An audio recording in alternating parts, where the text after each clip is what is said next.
Fabrice, aujourd'hui, eh bien, on va s'intéresser à un sujet qu'on n'a jamais évoqué. Hein. C'est unsexy startup. C'est ces startups qui ont un business model, qui ont une bonne idée, mais qui est cette idée compliquée à expliquer auprès du grand public, auprès des médias, parce que c'est pas forcément une idée sexy. C'est exactement ça, et ça va me permettre de leur faire un petit peu de pub, puisque ce sont des startups dont on parle jamais. On parle souvent de startups qui vous permettent d'aller dans des villes extraordinaires à pas cher, de prendre des voitures avec chauffeur, ou des objets connectés, des trucs géniaux, du covoiturage, voilà. Ces startups sexy qui résolvent des problèmes cool. Et ben moi, je vais vous parler des startups qui... Oh mon Dieu, j'ai un peu peur. J'ai un peu peur quand même. Des startups en tout cas qui sont sur des secteurs moins sexy ou pas sexy du tout.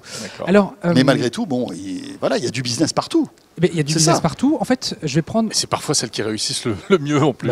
Mais alors, les deux exemples que je vais vous donner, je pense qu'elles vont réussir à vous convaincre. Il y a deux startups dont je vais vous parler pour appuyer mes propos. La première, c'est une startup qui s'appelle WeMaintain. Elle est sur un sujet pas sexy du tout. C'est le dépannage d'ascenseurs. Enfin, c'est pas le truc qui intéresse généralement le grand public. En même temps, moi j'aime bien les ascenseurs. Tu attends les dépanner d'ailleurs. Et alors la deuxième, c'est une très belle machine. Quand tu aimes la tech, tu aimes les ascenseurs. Je suis désolé. Non, finalement, c'est un sujet qui fait parler. Mais oui. Et alors, qu'est-ce que c'est cette WeMaintain?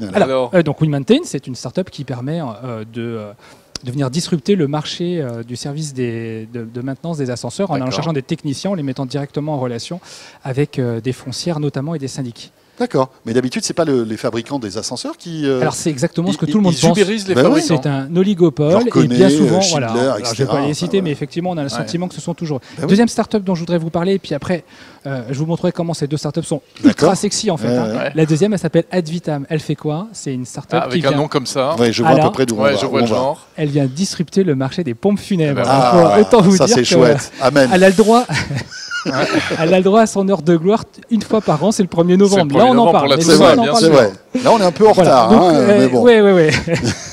Donc, en tout cas, deux startups. Mais qu'est-ce qu'ils font, eux, alors Advitam, ils cherchent à faire en sorte de casser les prix dans le secteur des pompes funèbres. Parce que bien souvent, c'est un secteur où on profite de la détresse des gens, finalement. Donc, eux, c'est exactement ça. Il n'y a pas la pression du vendeur sur la famille, ou en tout cas sur... Et c'est le prix, là. C'est le prix et le service et l'accompagnement des personnes. D'accord. Donc, quand on dit tout ça, vous voyez, ces startups-là, elles ont besoin néanmoins des médias pour faire quoi? Pour recruter des talents. C'est pas simple d'aller recruter des talents quand on est une start-up, il y a beaucoup de concurrence. Et puis c'est vrai qu'il n'y a pas beaucoup d'ingénieurs qui rêvent d'aller travailler dans les pompes funèbres. Non, c'est sûr que le samedi soir entre potes, de dire que je bosse pour un service de pompe funèbre, c'est pas simple à assumer. On préfère dire qu'on bosse chez Blablacar ou chez Uber. Pour autant,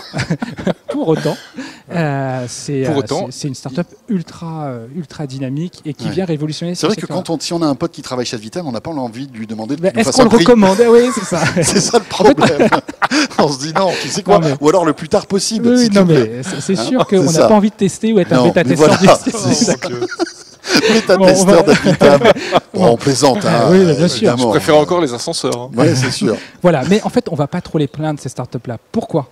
Parce qu'en fait, elles viennent sur des marchés, où il y a peu de startups. C'est pas très sexy, donc peu de startups se lancent. Et souvent, ce sont des marchés réglementés.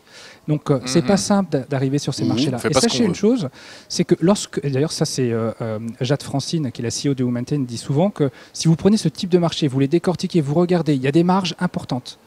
Il y a peu d'innovation, en tout cas l'innovation, il y a eu 10 ans sans innovation et surtout, il y a une insatisfaction très forte des clients. Vous prenez ces 3 critères sur les 2 secteurs. C'est cette jeune femme, je crois, j'imagine, la PDG. Alors moi, je n'ai pas l'écran. Oui, ça doit être... On vient de la voir. C'était celle qui était dans l'ascenseur? Oui. C'est un monsieur, visiblement. Non, juste avant. En tout cas, sur ces 3 critères-là, le secteur des pompes funèbres comme le secteur de la maintenance des ascenseurs, on voit bien qu'il y a des marges à aller chercher. Le métier de sur le secteur du service de la maintenance, c'est 35 milliards d'euros dans le monde, 45 à 60% de marge.